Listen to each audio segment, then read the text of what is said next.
Hello, God bless from Up Ministries. It's me, Dick Jr., coming to you today to read you 2 Samuel chapter 19. I didn't take any references out of this, which is not unusual for Samuel. This is more about histories of David and his family and the battles that were fought from the time before David was king and after David was king. This one here is 2 Samuel is after David was king. So King David, David and Goliath, David. So I prayed and asked God to help me speak with you today. And I suggest that any time that you place yourself in the Word, that you ask God for knowledge, wisdom, and understanding specifically, and He'll give it to you. And I suggest also that maybe you go to Him with other things, any other questions or feelings, or, start talking to God a little bit, see how it works. Just check it out. I can't promise you anything, okay, but I can promise you that it's worked well for me. That I will tell you. It has worked for me. Completely different man now than I used to be, and that's for the good. It's the good of everybody. I'm happier. Everybody's happier. Okay. So anyways, those things being said, I'm going to go ahead and get started here in 2 Samuel chapter 19, verse 1. It is like 3 pages long, 6 full columns. It's quite a read, and there's a lot of names in it. So try not to laugh too hard. All right, let's get going. Then it was told Joab, "Behold, the king is weeping and mourns for Absalom." The victory that day was turned to mourning for all the people, for the people heard it said that day, "The king is grieved for his son." So the people went by stealth into the city that day, as people who are humiliated steal away when they flee in battle. The king covered his face and cried out with a loud voice, "O my son Absalom, O Absalom, my son, my son." Then Joab came into the house to the king and said, "Today you have covered with shame the faces of all your servants, who today have saved your life and the lives of your sons and daughters, the lives of your wives and the lives of your concubines, by loving those who hate you and by hating those who love you. For you have shown today that princes and servants are nothing to you. For I know this day that if Absalom were alive and all of us were dead today, then you would be pleased. Now therefore arise, go out and speak kindly to your servants, for I swear by the Lord, if you do not go out, surely not a man will pass the night with you, and this will be worse for you than all the evil that has come upon you from your youth until now." So the king arose and sat in the gate. And when they told all the people, saying, "Behold, the king is sitting in the gate," then all the people came before the king. Now Israel had fled, each to his tent. All the people were quarreling throughout all the tribes of Israel, saying, "The king delivered us from the hand of our enemies and saved us from the hand of the Philistines. But now he has fled out of the land from Absalom. However, Absalom, who we anointed over us, has died in battle. Now then, why are you silent about bringing the king back?" Then King David sent to Zadok and Abiathar the priests, saying, "Speak to the elders of Judah, saying, why are you the last to bring the king back to his house, since the word of all Israel has come to the king, even to his house? You are my brothers, you are my bone and my flesh. Why then should you be the last to bring back the king? Say to Amasa, are you not my bone and my flesh? May God do so to me, and more also, if you will not be commander of the army before me continually in place of Joab." Thus he turned the hearts of all the men of Judah as one man, so that they sent word to the king, saying, "Return, you and all your servants." The king then returned and came as far as the Jordan.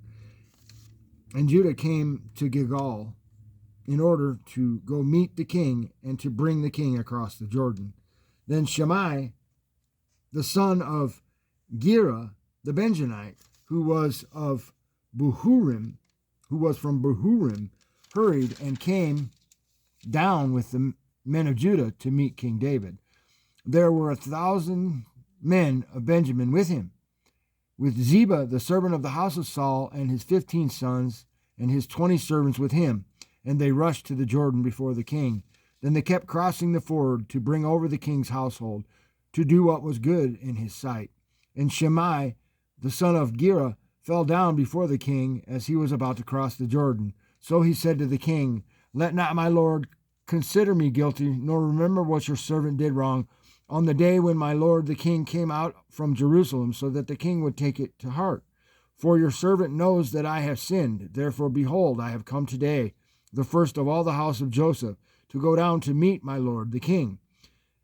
But Abishai, the son of Zeruiah, said, Behold, not Shimei be put to death for this, because he cursed the Lord's anointed. David then said, What have I to do with you, O sons of Zeruiah, that you should this day be an adversary to me?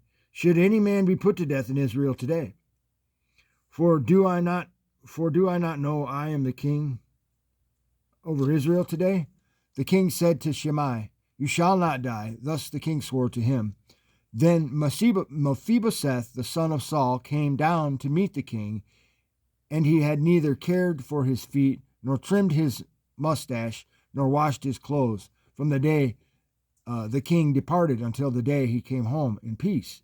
It was when he came from Jerusalem to meet the king that the king said to him, Why did you not go with me, Mephibosheth? So he answered, O my lord the king, my servant deceived me. For your servant said, I will saddle a donkey for myself, that I may ride on it and go with the king, because your servant is lame. Moreover, he has slandered your servant to my lord the king. But my lord the king is like the angel of God. Therefore, do what is good in your sight. For all my father's household was nothing but dead men before my lord the king. Yet you set your servant among those who ate at your own table. What right do I have yet that I should complain any more to the king? So the king said to him, Why do you still speak of your affairs? I have decided. You and Ziba shall divide the land.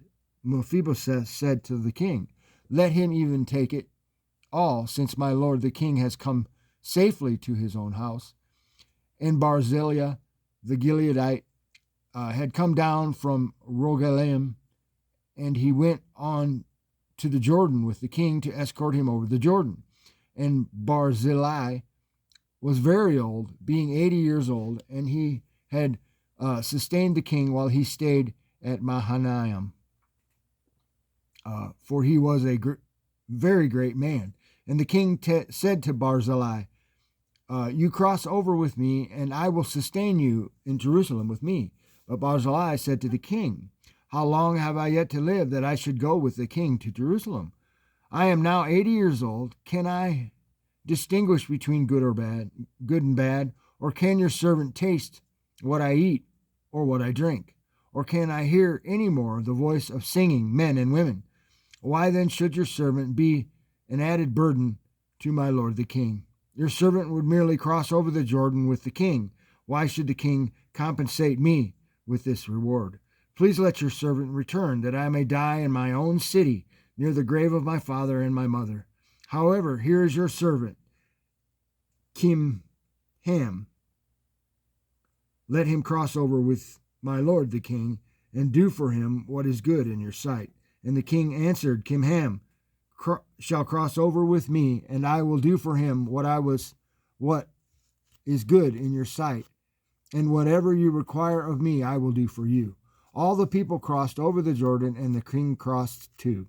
The king then kissed Barzillai and blessed him, and he returned to his place. Now the king went into Gilgal, and Kimham went on with him, and all the people of Judah, and also half the men of Israel accompanied the king. And behold, all the men of Israel came to the king and said to the king, Why had our brothers, the men of Judah, stolen you away and brought the king and his household and all David's men with him over the Jordan? Then all the men of Judah answered the men of Israel, Because the king is a close relative to us. Why then are you angry about this matter? Have we eaten at all at the king's expense, or has anything been taken for us? But the men of Israel answered, and the men of Judah said, We have 10 parts in the king. Therefore we also have more claim on David than you. Why then did you treat us with contempt? Was it not our advice first to bring back our king? Yet the words of the men of Judah were harsher than the words of the men of Israel. So that's all I have for 2 Samuel chapter 19. Thanks for listening to me read, and God bless.